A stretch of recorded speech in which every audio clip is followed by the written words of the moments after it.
कांग्रेस की मंशा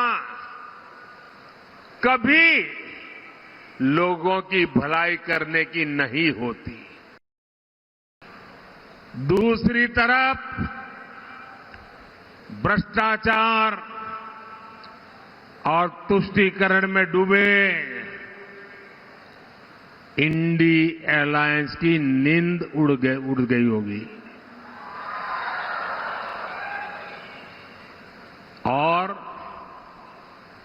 शिवमोगा तो खास तौर पर ये ऐसी भूमि है, जनसंघ के जमाने में जब हमें कोई जानता नहीं था, कोई हमारा म्युनिसिपैलिटी का मेंबर नहीं होता था, ऐसे समय येदियुरप्पा जी ने अपनी पूरी जवानी यहां खपा दी थी। ये उनकी तपोभूमि रही है। इस क्षेत्र की कर्नाटका की हर सीट से मोदी का डेवलपमेंट एम्बेसडर को हमें चुन करके दिल्ली भेजना है। कांग्रेस का केवल एक ही इरादा होता है, लोगों को लूटना, अपनी जेब भरना।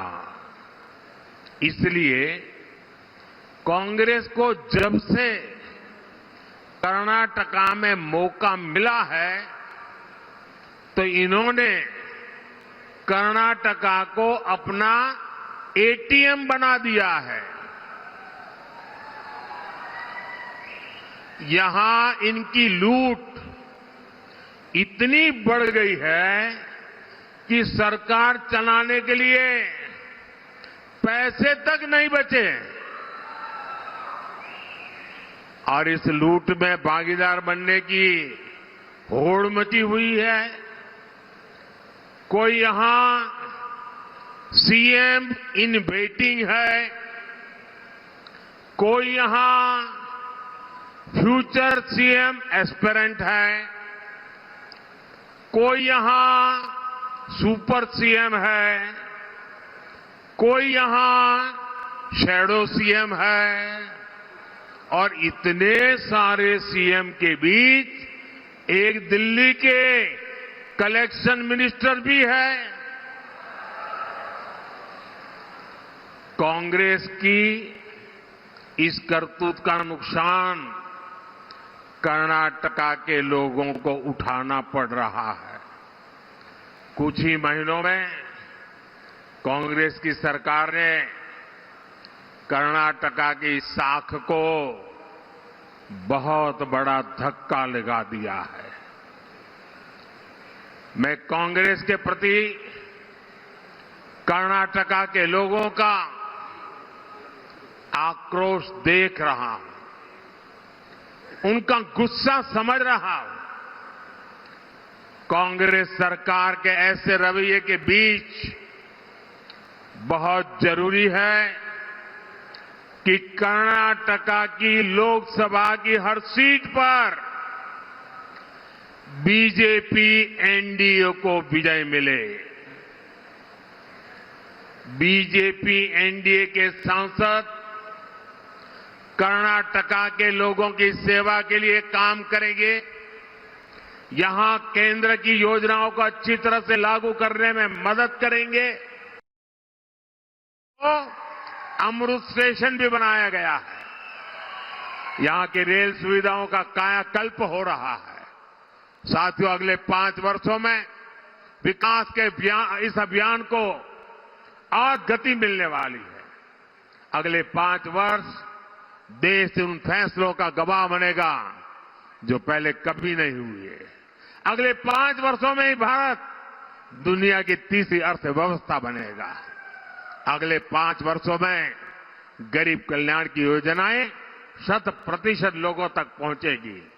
जैसे अब तक पक्का घर नहीं मिला, नल से जल नहीं मिला, आयुष्मान कार्ड नहीं मिला, सबके घर तक एनडीए सरकार पहुंचेगी। अगले 5 वर्षों में युवाओं के लिए अवसरों के नए द्वार खुलेंगे और ये रास्ता 26 अप्रैल और 7 मई को आपके वोट से पक्का होगा।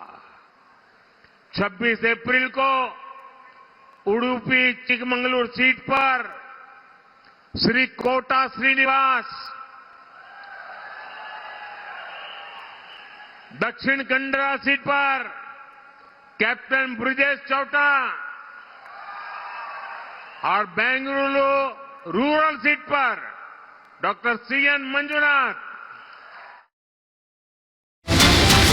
इसी बीच एक और बड़ी खबर आपको बता दें, बैंगलोर में युवक की पिटाई का मामला। पीड़ित से मिलने पहुंचे तेजस्वी सूर्या। घटना की जानकारी लेने के लिए तेजस्वी सूर्या पहुंचे युवक की दुकान पर और युवक की बुरी तरीके से पिटाई की गई थी। इस तरीके की जानकारी मिली। तस्वीरें इस वक्त की हम आपको दिखा रहे हैं जब तेजस्वी सूर्या युवक से मुलाकात करने के लिए और मामला क्या है ये जानने के लिए पहुंचे।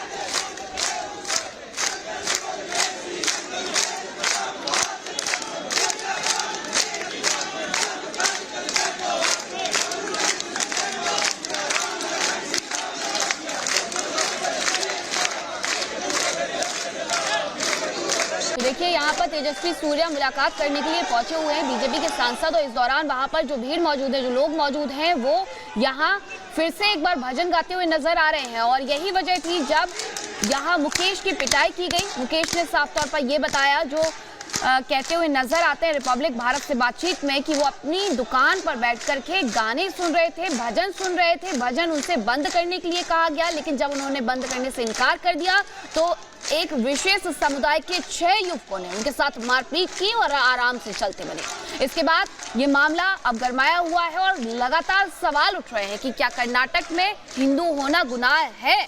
अगर गुनाह नहीं है तो इस तरीके से एक युवक की सरेआम पिटाई क्यों की गई?